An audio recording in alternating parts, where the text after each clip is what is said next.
What is the dirtiest job that you do? You have? Is there a dirtiest job that you would say that you've done?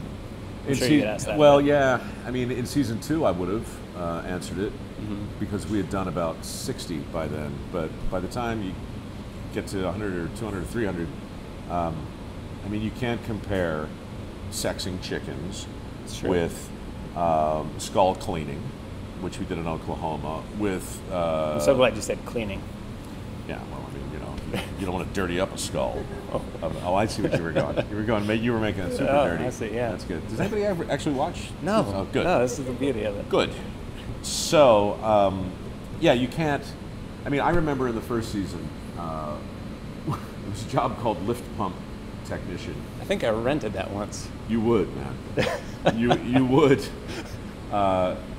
Wastewater treatment, most of it's mechanized or computerized these days, but when a lift pump ruptures, real men actually go down into the lift pump chamber, and it's kind of it's a beat the clock thing. The pump is 4 tons, and it sits at the bottom of a 5-story shaft. And when it ruptures, the shaft continues to fill with shit, because people just keep flushing their toilets. And so alarms go off, and men throw on these woefully inadequate suits, descend a spiral staircase, muscle their way through a series of airtight doors, and swim to the ruptured pump.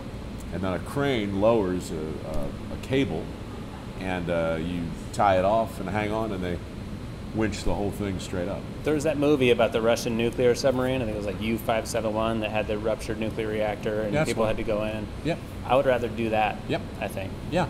Well, this was so bad. At the end of the day, I always take the crew out for a beer just to talk about what we did because it's fun and we're always thirsty. Sure. That day we were all just covered with other people's shit, and we're standing in a little semicircle, and nobody's talking. We're all just looking at each other because it's just horrifying, and we're just trying to process what we were seeing. And finally, after about a minute and a half of quiet, I said, "I'll see you guys later." And we all just walked away, and we really didn't talk for a couple days. It was just too. It just took some time. We needed to be alone with the reality of decompress a little. It's other people's crap in your. See, here's the thing about smell. All right. Yes. How do you? Here's the thing about smell. Well, badly, but ultimately, you just as long as you're next to the guy who does it every day, you have to. Was there a lot of gagging? A lot of gagging, a fair amount of vomiting, but the thing about smell that most disturbed me was a guy, we were doing a crime scene cleanup, and the smell, it just gets on your tongue, it gets in your eyes, and he said, "Mike, the thing about smells is, you gotta remember, all odor is particulate." That's a really fun fact. Really think about that, because it, if you just consider a fart for a moment, right? As I do. Right? So the reason farts are so funny and offensive at the same time is that to smell a fart, you have to, it's not about, oh, look, I smell it here because I sniffed it. It's like, no, it went into your nose, into mucous membranes, through your olfactory senses, into your bloodstream, and then ultimately into your brain, and that's when you realize it as a fart. I followed it everywhere up until my brain. No, it's in your brain. Registered that, and that's terrible.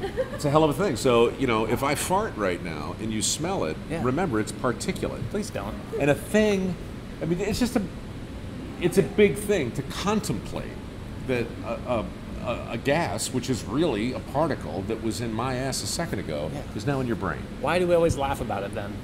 Because if you don't, you weep. You would weep. Well put. And we don't weep, my friend. Not on this show.